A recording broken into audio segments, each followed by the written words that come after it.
The Johnson Wax Program with Fibber McGee and Molly.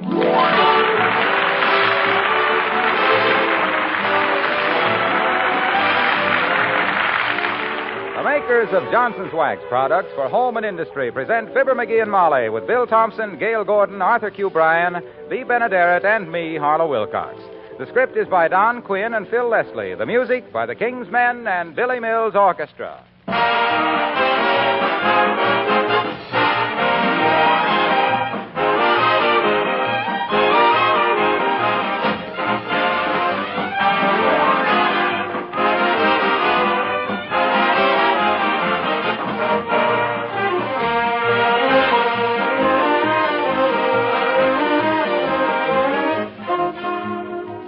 Are you in the middle of spring cleaning or have you finished?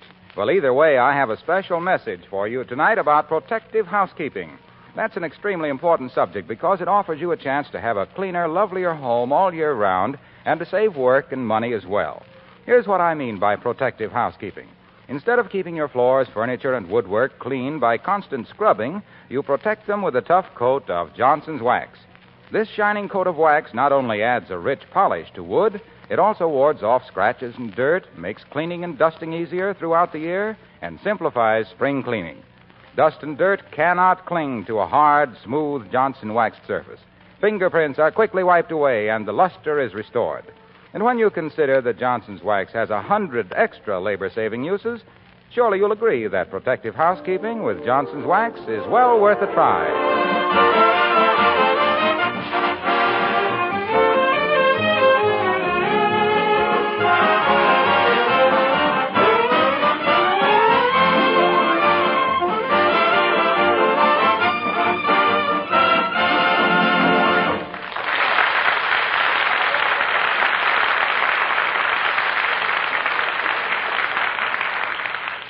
All is peace and quiet in the McGee household at 79 Wistful Vista.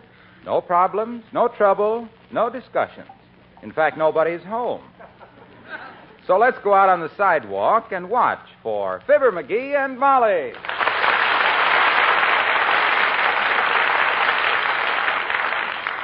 Are we almost home, Molly? Well, that's a silly question, dearie. Don't you know your own neighborhood? Yeah, but I can't see over this pile of groceries. Courage, dearie. We're almost there. Chin up. What do you mean, chin up? With these bundles up under my throat, I haven't had my head so far back since I wish I could think of a gag about how far I had my head back. All right, pet. Take 3 steps and then turn right.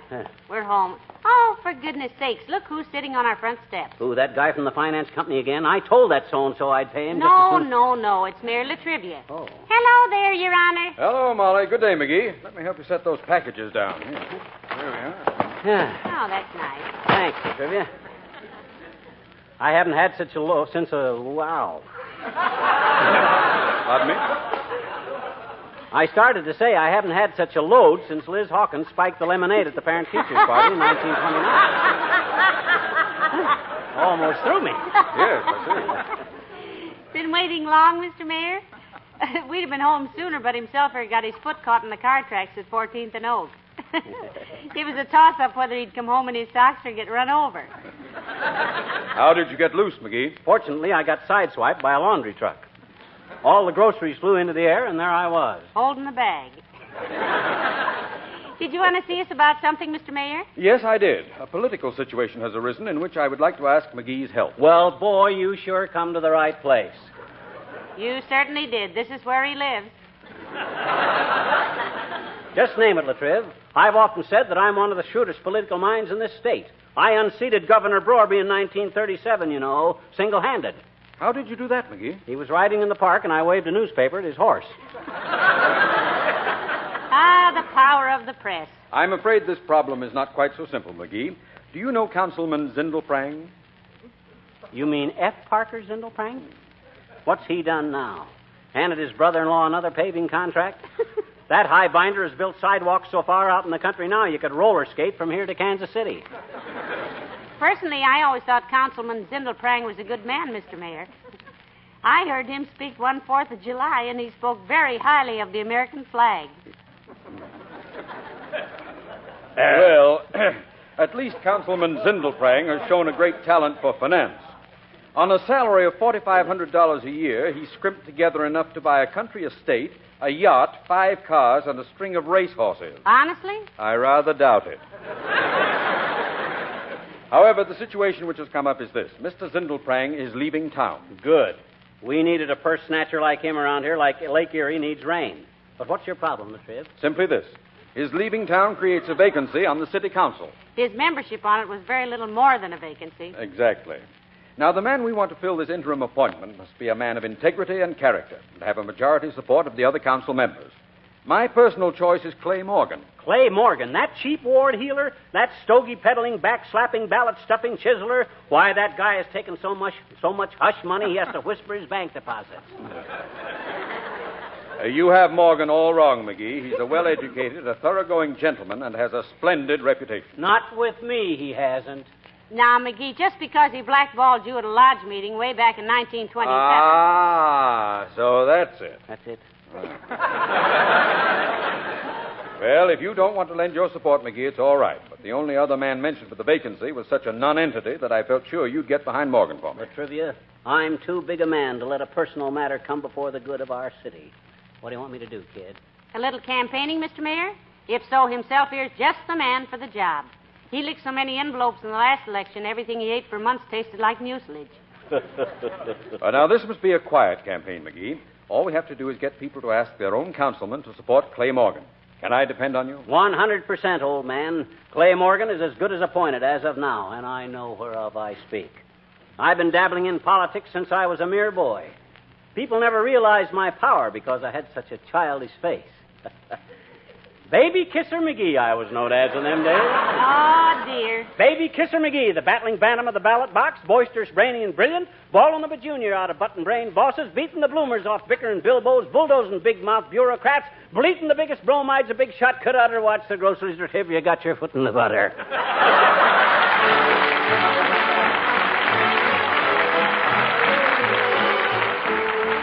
Billy Mills and the orchestra, the King's Men, and Atlanta, GA.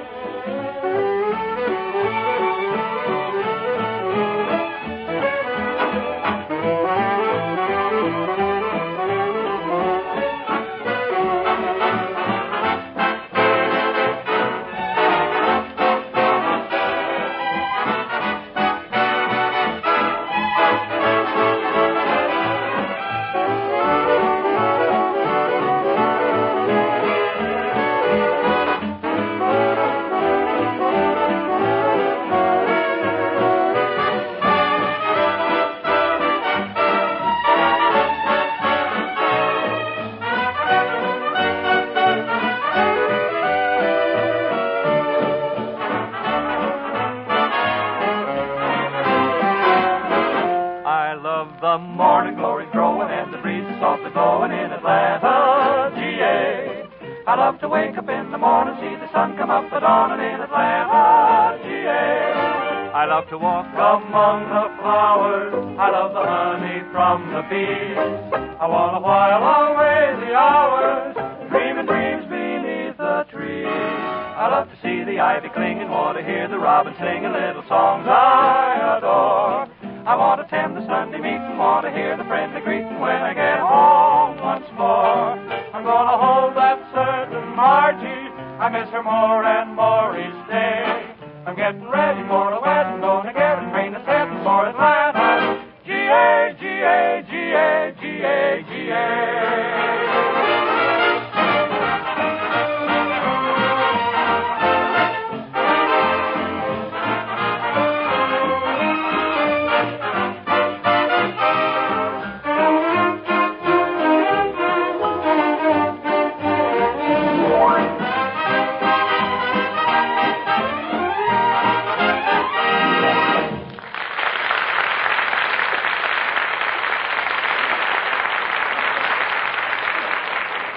Boy, do I know my politics. Them councilmen are going to crawl into Clay Morgan on their little fat hands and knees and beg him to be on the council. I hope he'll remember it when I get to be governor. Heavenly days. Are you seriously considering running for governor, dearie? Yeah, but just as a stepping stone to higher things. My ultimate goal is being ambassador to Havana. Why? Better cigars. But that's for the future. I got to get busy. Hand me the phone again, will you? I shudder to think what our phone bill will be this month. You've made more calls than a brush salesman with a hungry family of 12. I'm conducting this campaign in a dignified way. Yes, you are. Too dignified. I think if we get a higher type of man into public office, there'll be less graft. And with less graft, things won't get done so fast, thus giving more work to more people. Hand me the phone. Here, Hannigan. Thanks. Hello, operator. Give me Al's Barbershop at 14th and... Oh, is that you, Mert? Oh, dear. How's every little thing, Mert? Tis, eh? What say, Mert? You what? Got some real nylon hose. Oh, ask her where and what sizes are available, McGee. Where'd you get it and what size, Mert? Oh, What'd she say? at Doc Schellenberger's hardware store, and it only comes in one size, 25 feet, including the nozzle.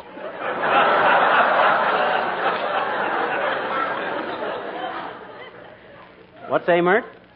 Okay, thanks. I'd have this phone taken out if it wasn't so hard to get another one. Hello, Al's Barbershop. Hi, Al. It's Fibber McGee speaking. How's the old clip joint doing, Al?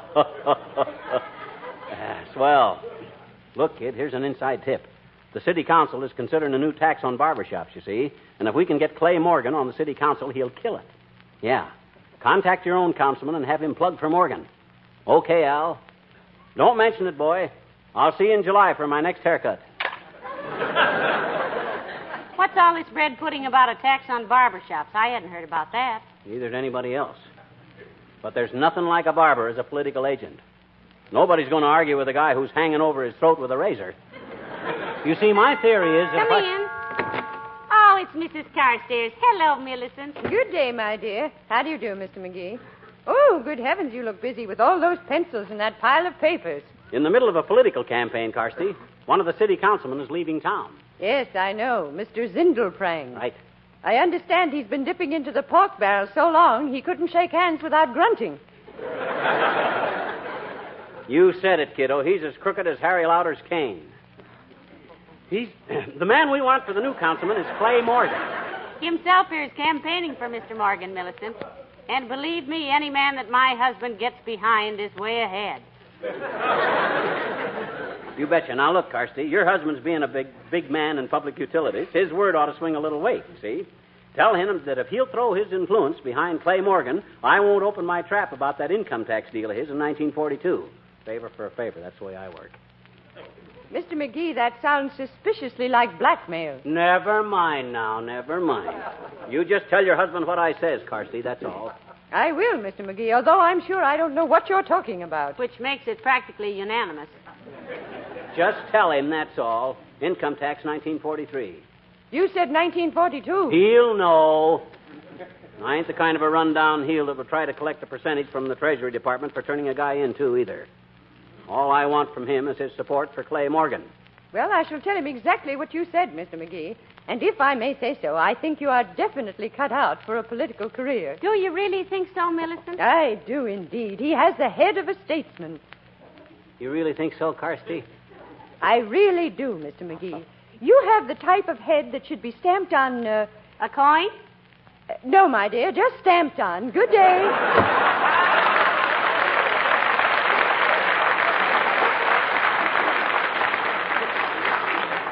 McGee, that was dirty politics. What do you know about Mr. Carstairs' income tax? Not a thing, baby, not a thing. Well, then what good will it do for her to mention it to him? Don't be naive, my dear. To any guy in a tax bracket like his, all you got to do is say Internal Revenue, and he starts shaking like a wet spaniel. Even if he's innocent? Particularly if he's innocent. An innocent guy's got so much respect for the government, it scares him to death. It's the black market big shots that laugh it off. Well, I don't believe it. The government was very fair with you when you tried to claim a deduction for being the sole support of the Elks pool table. Because you were always tearing the cloth. Oh, they're fair enough, but a guy like Carstairs... Hello, folks. Hello there, Mr. Wilcox. Hi, Junior. I want to talk to you, son. You got any influence with the City Hall mob? Well, I know a few of the boys, yes. And if it's about that campaign of yours to get people to take the keys out of their cars, I hear...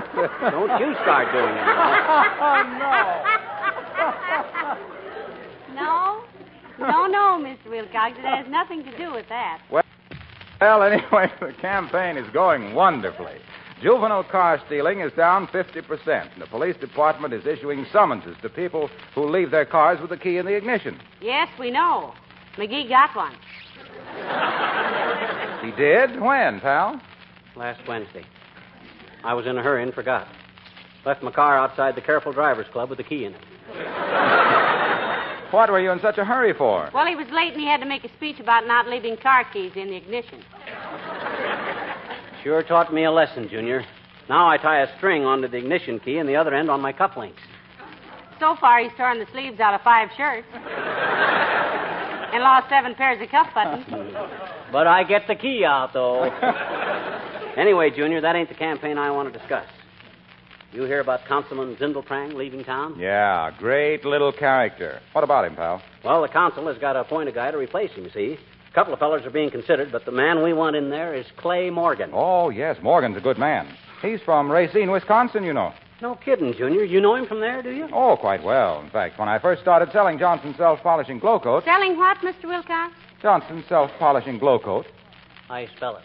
GLO, trapeze, COAT. Don't you mean hyphen? Oh, I call it trapeze because thereby hangs a tail. You see, Johnson's glow coat... Excuse me for interrupting, Junior, but what does this glow coat do? Are you kidding? Yes. I thought so. Why, you know as well as I do that it's the standard beauty treatment for I mean, you just pour a little out, spread it around, and in 20 minutes or less it dries to a glittering protective finish. Eliminates old-fashioned scrubbing and makes footprints and spill things easy to wipe off. Off what? Off your kitchen bowl. Manoli. You know. That floor covering, the Johnson's no rubbing, no buffing glow coat, restores the beauty to and gives it that easy-to-clean sparkle. You mean linoleum? That's what I said. You said what? What Molly said. Linoleum. Certainly. Look, Waxy. I'll make you a deal. A deal? A deal yet?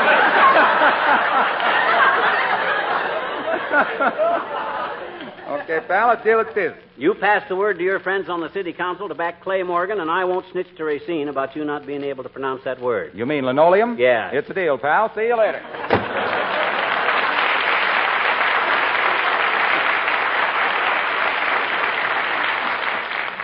McGee, did you hear him? He said it. He said what? Well,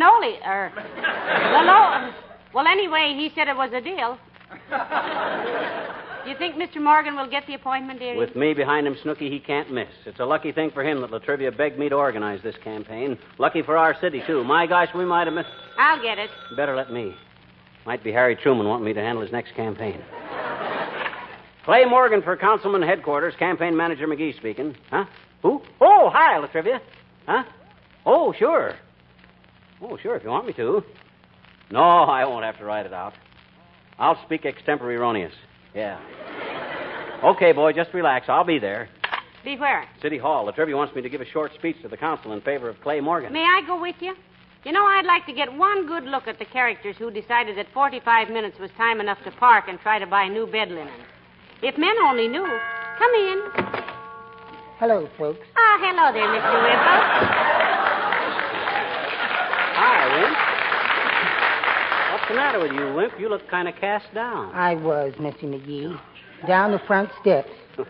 I had a little argument with Sweetie Face. Sweetie Face, it's my big old wife.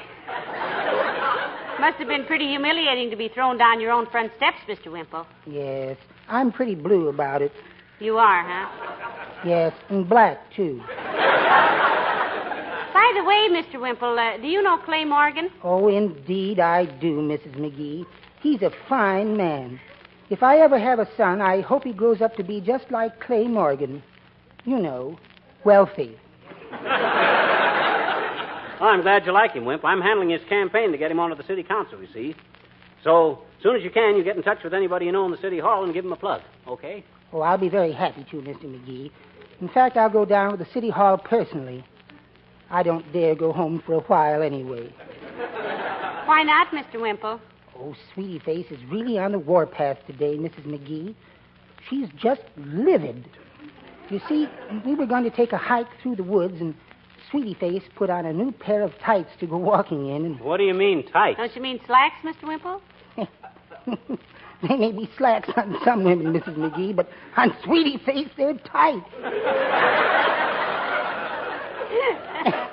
Anyway, she asked me how they looked, and I said, very ship-shape, forgetting that her father had been captain of a tugboat, and she knew what shape a ship was. Oh, I paid for that remark, believe me. Is your wife at home now, Wimp? Yes, up on the roof. What on earth is she doing up on the roof? Oh, she climbed up to fix the radio aerial, and some thoughtless person took the ladder away. Well, who would do a thing like that? I wonder. Well, I'll do what I can for Mr. Morgan, Mr. McGee. Goodbye now.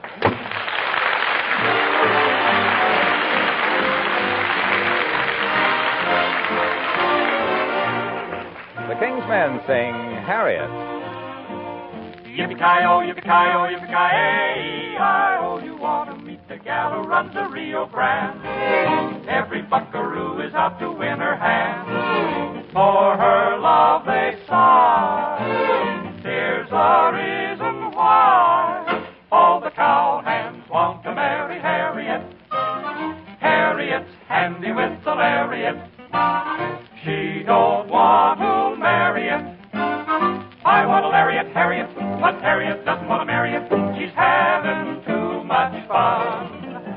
With her lasso, she can throw a buffalo, any old bronco in a rodeo, round up any Romeo.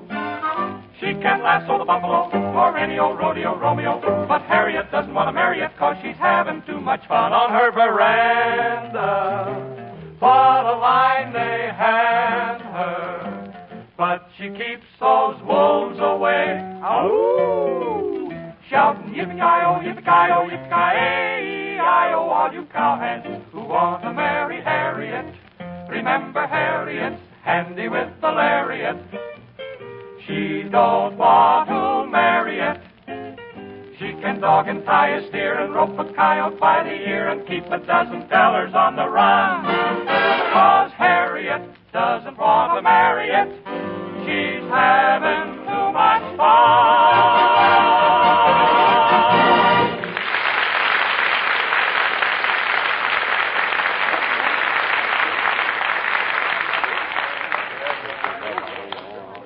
Oh, my, this is the first time I've been in the city hall for a long time, McGee.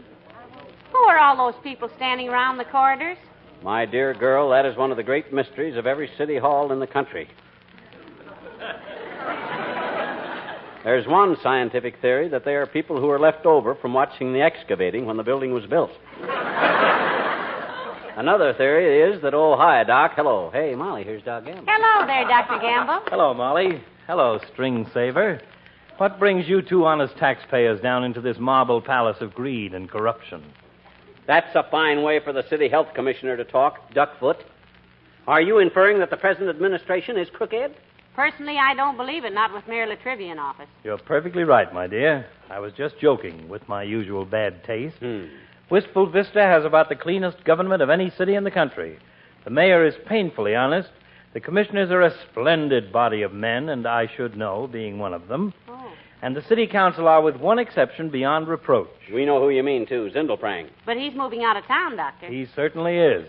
We have arranged to have his baggage searched at the airport to be sure he doesn't walk off with the Oak Street Bridge or some playground equipment.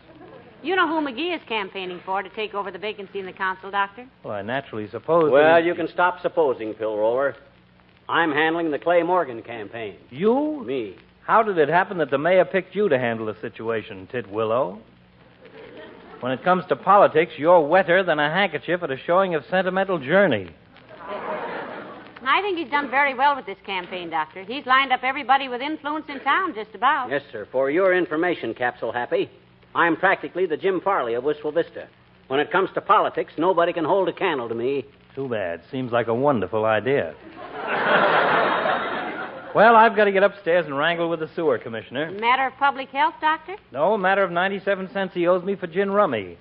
See you later, Molly. So long, fancy pants.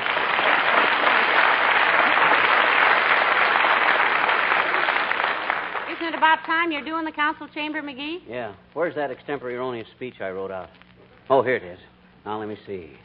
Gentlemen of the council, I am here on the behalf... Not on the behalf, dearie. I am here on behalf. But you're not here on anybody's behalf. I'm here on the behalf. That's not the point. You don't say the behalf, just behalf. Just behalf what? Skip it.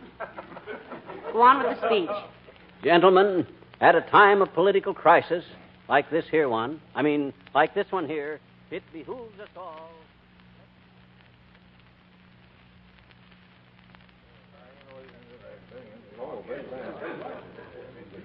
And so, in conclusion, gentlemen of the council, I say appoint Clay Morgan, a man of the people, a man who has the best interests of the public at heart, a man who has a splendid record of Bing Crosby singing Don't Fence Me. No, McGee,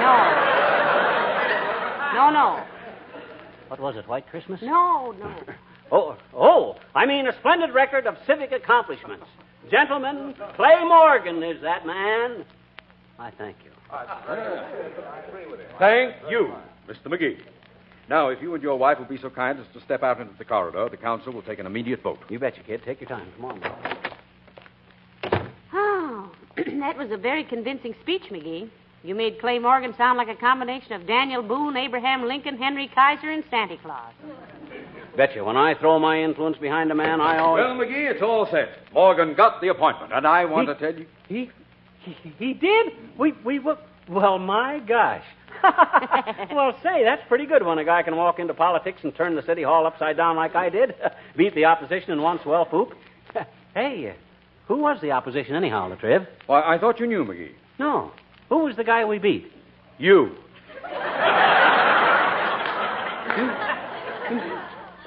Me? You mean I was campaigning against myself all this time?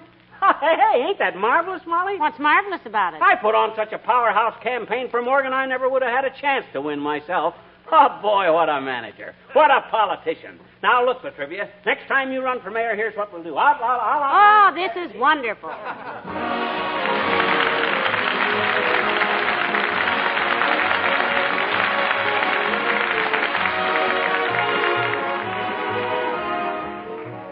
Do you think of car polishing as a hard job? If so, you'd be surprised how many women write in to say they think nothing of polishing a car all by themselves these days.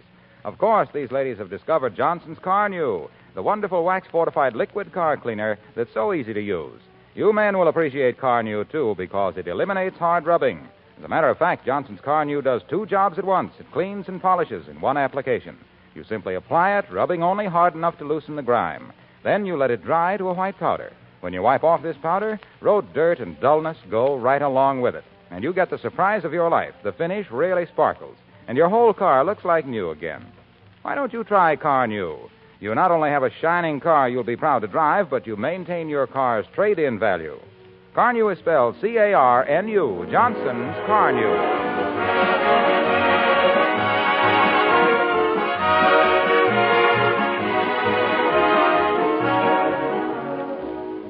I'm sure glad I got Clay Morgan onto the city council, Molly. You know why? No, why? Because Morgan is president of the Bar Association. Now I can pop into any joint in town, grab a handful of pretzels, and nobody can say a word. The Bar Association, dearie, is an organization of lawyers. What? It is? You sure? Oh, well, I don't care much for pretzels anyway. Good night. Good night, all.